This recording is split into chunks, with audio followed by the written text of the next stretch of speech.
আসসালামু আলাইকুম ওয়া রাহমাতুল্লাহি ওয়া বারাকাতুহু। আশা করি আপনারা সবাই ভালো আছেন। কাজী অফিসের ইউটিউব চ্যানেলের পক্ষ থেকে আপনাদের সকলকে পবিত্র ঈদুল আজহার শুভেচ্ছা ও ভালোবাসা। আজকে আমরা খুবই গুরুত্বপূর্ণ একটি বিষয় নিয়ে আলোচনা করব। আশা করি আমাদের সকলেরই কাজে লাগবে। আর বিষয়টি হলো কাজী অফিসে কাবিন রেজিস্ট্রি বিয়ে করার আগে এবং পরে আপনাদের করণীয় কি। কাজী অফিসে কাবিন রেজিস্ট্রি বিয়ে করলে কাজীকে কত টাকা ফি দিতে হবে। কাজী অফিসে কাবিন রেজিস্ট্রি বিয়ে করলে কনে এবং বরের কি কি কাগজ লাগবে। কাজী অফিসে কাবিন রেজিস্ট্রি বিয়ে করলে কতজন সাক্ষী লাগবে। কাজী অফিসে কাবিন রেজিস্ট্রি বিয়ে করার আগে আপনাদের করণীয় হলো, আপনি যে কাজী অফিস থেকে আপনার বিবাহ তালাক কাবিন রেজিস্ট্রি সম্পন্ন করবেন, ওই কাজী অফিস গণপ্রজাতন্ত্রী বাংলাদেশ সরকার অনুমোদিত কিনা তা ভালো করে যাচাই করে নেবেন।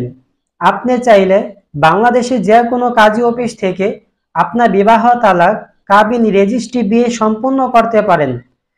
কাজী অফিসে কাবিন রেজিস্ট্রি বিয়ে করলে কাজীকে কত টাকা ফি দিতে হবে। দেখেন, আপনার বিবাহে কাজীকে কত টাকা ফি দিতে হবে সেটা মূলত নির্ভর করে আপনার বিবাহের কাবিনের উপর। আপনার বিবাহের কাবিন যদি 1,00,000 টাকা হয় তাহলে 1450 টাকা ফি আসবে। যদি 2,00,000 টাকা কাবিন হয় তাহলে 2,900 টাকা ফি আসবে। তো এইভাবে আপনাকে প্রতি লাখে 1450 টাকা করে কাজীকে কাবিন রেজিস্ট্রি ফি দিতে হবে। কাজী অফিসে কাবিন রেজিস্ট্রি বিয়ে করলে কনে এবং বরের কি কি কাগজ লাগবে। ছেলে এবং মেয়ে দুইজনের এনআইডি কার্ড লাগবে। যদি এনআইডি কার্ড না থাকে তাহলে জন্ম নিবন্ধন লাগবে। যদি জন্ম নিবন্ধন না থাকে তাহলে স্কুল সার্টিফিকেট অথবা মার্কশিট অথবা পাসপোর্ট, এই কাগজগুলো যে কোনো একটি কপি সাথে করে নিয়ে আসতে হবে। বর এবং কনে ওনাদের দুইজনের বয়স প্রমাণের জন্য এই কাগজগুলো লাগবে। কাজী অফিসে কাবিন রেজিস্ট্রি বিয়ে করলে কতজন সাক্ষী লাগবে। সর্বোচ্চ 8 জন সাক্ষী লাগে, সর্বনিম্ন 2 জন সাক্ষী, তবে 3 জন সাক্ষী নিয়ে আসলে সবচেয়ে বেশি সুন্দর হয়। কাজী অফিসে কাবিন রেজিস্ট্রি বিয়ে করার পরে আপনাদের করণীয় কি। আপনি যে কাজী অফিস থেকে আপনার বিবাহ তালাক কাবিন রেজিস্ট্রি বিয়ে সম্পন্ন করছেন, ওই কাজী অফিস থেকে আপনার বিবাহের টোকেন অথবা রিসিট অথবা কাবিনের কাগজ সংগ্রহ করে নিতে হবে। অন্য কোনো কাজী অফিস অথবা অনলাইনে কাবিননামা কাগজ পাওয়া যায় না।